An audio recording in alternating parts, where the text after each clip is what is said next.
These negotiations are going to take all night. Jenny Matthews mumbled with exasperation as she poured herself another cup of coffee. She glanced out the window in the 91st floor break room at the beautiful city below her. Yes, the scene was lovely and exotic, with the two brilliant moons glowing in the heavens, but she was so strung out on coffee at the moment that she couldn't appreciate the awe and wonder of the alien world. The Human Trade Confederation took up 6 floors in the 300-story building. Jenny had been on the planet for 6 weeks and already negotiated 8 trade packages. She was on a roll. Until she met the Zorphins. And then her schedule bogged down.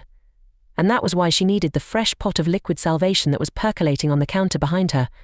It was just past 1 in the morning on the planet Viznon, and even the caffeine was having trouble keeping her awake. And her comment about an all-nighter was accurate, but it only told part of the story. Humanity hadn't been part of the galactic community for very long, so for Jenny and her team it was on-the-job training on how to deal with the variety of aliens they were meeting. And every species was different. The Zorphins, the race of beings she was currently in negotiations with, had come to Viznon to meet with the humans, interested in import agreements for various Earth-made goods. They were an odd lot, having difficulty dealing with the concept of time management. So far, negotiations that should have taken an afternoon to work out had stretched into a week. Even so, they were finally coming to a head. And that was why Jenny was still in the office at this late hour, trying to iron out the last details with the sloth-like aliens. The Zorphins were humanoid creatures with blue, hairless bodies.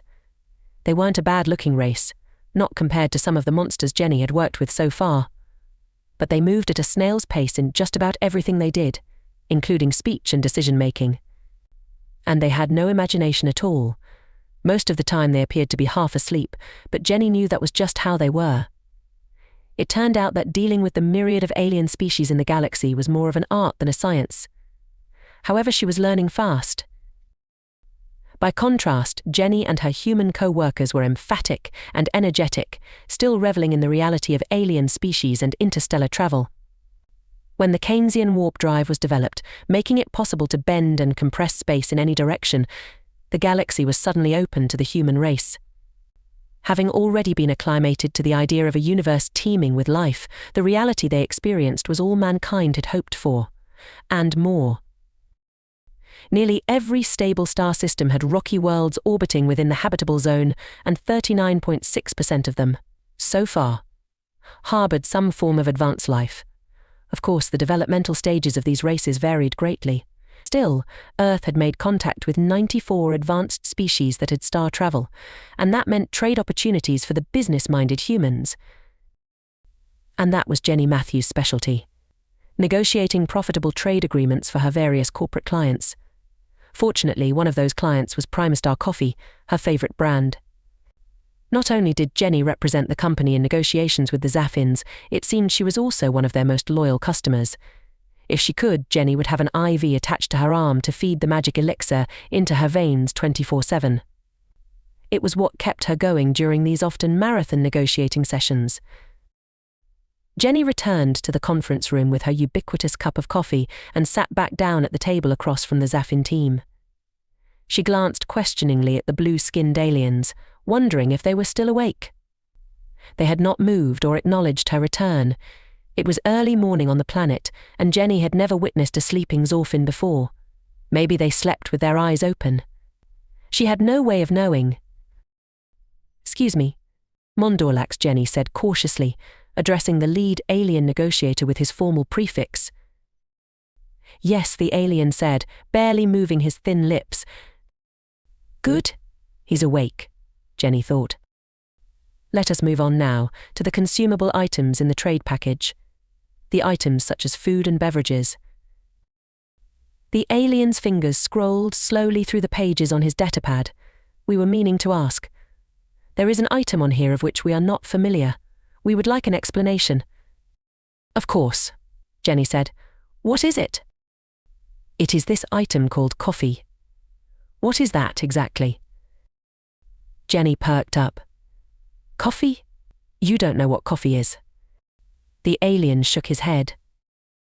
Jenny took her cup and raised it to the aliens. "This is coffee. It's a drink most humans consume on a daily basis, often many times a day. A hydration drink. Jenny smirked. Not exactly, although it does serve that purpose, but that's not the reason most of us drink it. Why then? Asked Dorlax. It's for the caffeine. That's a stimulant. It gives us energy and helps us stay awake and alert. Why would you wish to stay awake? Zorphins treasure our sleep time. It is when we can unwind from the hectic pace of the day. Jenny grimaced to herself. What hectic pace? Do these slugs really think the way they live is hectic? Hell, spend a day on Earth. Then you'll know what hectic is. Of course we sleep, Jenny answered. And we enjoy it very much. It's just that we get tired during the day. And coffee helps perk us up. It stimulates us, especially in the morning when we're trying to shake off the sleep. Dorlax frowned. So this drink is a drug? Is it legal to export? We do not wish to have anything in the trade package that is illegal. On Earth, coffee is perfectly legal. The active ingredient is called caffeine. It's actually quite harmless. Then Jenny smiled. Besides, it helps to get a little extra jolt throughout the day. It makes humans to be a lot more productive than we normally would be. At least it does for me. I suspect that having an extra jolt is a good thing. Jenny smiled. The best. I couldn't function without my coffee. I have observed with awe and admiration the degree to which you work, Jenny Matthews. You move at a much quicker pace than do the Zorphins. We have met a lot of aliens, but we do not recall experiencing a race such as yours. And the amount of work you can accomplish in a day is staggering, and is all that because of this thing, this coffee, and the stimulant caffeine. Jenny maintained her smile. I can't give all the credit to coffee, Mon Dorlax, but it certainly helps. Dorlax and the other Zorphins leaned in closer, studying Jenny's cup of coffee. What does it taste like? It must be pleasurable. Jenny laughed. Now that's the odd thing. I love coffee, but I really can't stand the taste of it straight. I need flavoured creamer along with a lot, of non-sugar sweetener. Even so, I really drink it just for the caffeine. May I sample? Jenny hesitated. She certainly didn't want the alien beast drinking from her cup. She had no idea what creepy germs the creature carried. But what the hell? The cup was half empty, and it had cooled down enough to where it wouldn't burn his lips. She could always get a fresh cup, or wash her mug. She slipped the cup over to the Zorphin. Dorlax carefully lifted the cup with 2 hands and moved it to his lips. First he smelled it. Then he gently tilted the cup until a tiny amount of coffee touched his lips. He pulled it away quickly. That is hot. Does it not burn your mouth? It certainly can. That's why we blow on it to cool it down. Or wait for the liquid to cool. What you have there is actually what we call lukewarm coffee. Called such after a human named Luke? Dorlax asked. Jenny just nodded. It would take longer to deny it. Dorlax again lifted the cup, but this time he got a little more courageous. This time, he took a sip. Alien eyes grew wide. That is surprisingly good. I do detect the sweetness. However, I do not notice any stimulation. Jenny continued to smile. It takes drinking more than a sip, and then it takes a little while to kick in. She looked at the anxious faces of the 3 Zorphins at the table. Would each of you like a sample? I can fix it for you. All the aliens nodded, engrossed in Dorlax as he was finishing off the remainder of Jenny's cup. I would also like more, the lead alien negotiator stated. Jenny was more than happy to play waitress for the aliens. Although coffee was only one of the items she was negotiating to distribute to the Zaffin homeworld, it did have some of the highest markups among the 78 products the wholesaler was looking to ship. Besides, Jenny needed a refill. And a new cup. It only took Jenny a few minutes to pour the coffee and add the ingredients as she liked it. Then, as a test, she brought back 1 cup of black coffee, just so the aliens could compare. Hell, she might even be able to negotiate a trade package for sweetener and French vanilla creamer. The aliens took to sampling the coffee like fish to water, learning as they went how to cool the coffee and how much to sip to make it tolerable, and when they tried the black coffee, they also liked that, although that was dependent on the individual, just like with humans. But enough of the Zorphins liked it with all the fixins, that the bonus deal for sweetener and creamer was still a possibility. About 10 minutes later, and while working on the second serving all around, Dorlax looked at Jenny. "I am afraid I do not feel any different. How long does it take to kick in, as you say?" Jenny already knew the caffeine was working. Rather than narrow slits for eyes, the Zorphins' eyes were now open orbs with a manic look in them. One of the younger members of Dorlax's team was going absolutely spastic while scribbling frantically on a paper pad. He was giggling. Jenny had never heard a Zophin giggle before. "I believe the effects are working now, Mon Dorlax," Jenny said. "Please observe your team."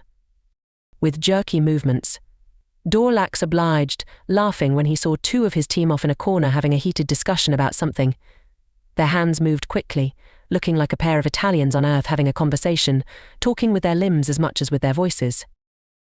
The younger Zophin now called Dorlax over to see what he had been writing. "I have worked out a new distribution system that should cut our delivery time in half. I do not know why I never saw it before." Dorlax stepped over to his colleague, anxious to see what he had done. Then he shuddered with nervous energy. "That is incredible, Joffa. Let us present it to Lassin now." "But it is still night," Joffa said. "He will not be awake." "Then we must wake him. This information cannot wait." Dorlax looked suddenly at the shocked and amazed human. "I believe now I can detect the effects of your coffee. Is this how you feel all the time?" Jenny nodded. "Just about. That's why I'm still here at..." She looked at her watch. "At 3 in the morning." Dorlax laughed. "Do you realize how much more we could get done if we did not have to sleep as much?" he said to Joffa. He looked again at Jenny. "And you say this stimulant works during the day as well?" "Around the clock," she said, bubbling over with the infectious joy from the aliens. She was already counting her commission. If all Zorphins reacted to caffeine like these 4, then she could double, hell triple, the amount of coffee shipped to the planet. She didn't tell them about any of the aftereffects, like coffee crash. Why should she? They can overcome coffee crash by simply drinking more coffee, or tea, or energy drinks. Yes, energy drinks. If the Zorphin wanted caffeine, she would give them caffeine. Jenny Matthews sat back in her chair, cradling the new cup of steaming coffee in her hands, watching as the 4 Zorphin bounced off the walls. Their biological systems weren't used to caffeine, so they were getting an extra large jolt. Already, they'd gone back for 3rd and 4th cups, nearly cleaning Jenny out of her stash of coffee in the break room. She bit her bottom lip. What would they do when she ran out of coffee? The Human Trade Confederation on the planet Vezin didn't have a large presence in the building, but it did have a small restaurant run by a human. They served decent coffee. Jenny wondered how much coffee they had in stock. There were also a couple of other break rooms on different floors. Jenny laughed. She felt like a drug dealer who just gave away free samples of her product and was now dealing with the sudden demand. In a way, that's exactly what she was. Just then, Jenny Matthews had an idea. She pulled her computer in front of her and called up the inventory for this particular trade package. When she came to coffee, she deleted the item, making a note that the product had been refused. And then she sent an electronic link through the vastness of space to a wholesaler she knew in New Orleans, who handled bulk shipments of coffee, all varieties, within an hour. She and Manny Gonzalez were partners in a new venture, J&M Coffee Exporters. And bouncing around the conference room, just as the morning light came streaking in through the window, were the new company's first customers. Now, Jenny Matthews, drug dealer, had a whole planet of sloth-like aliens she could get addicted to coffee, just like she was. This has been an original story by sci-fi author Tia Harris. If you enjoyed it, be sure to hit the like button and subscribe to this channel. You can also find all of his 70+ full-length novels on Amazon, or go to his website at bytiaharris.com. Thank you for watching.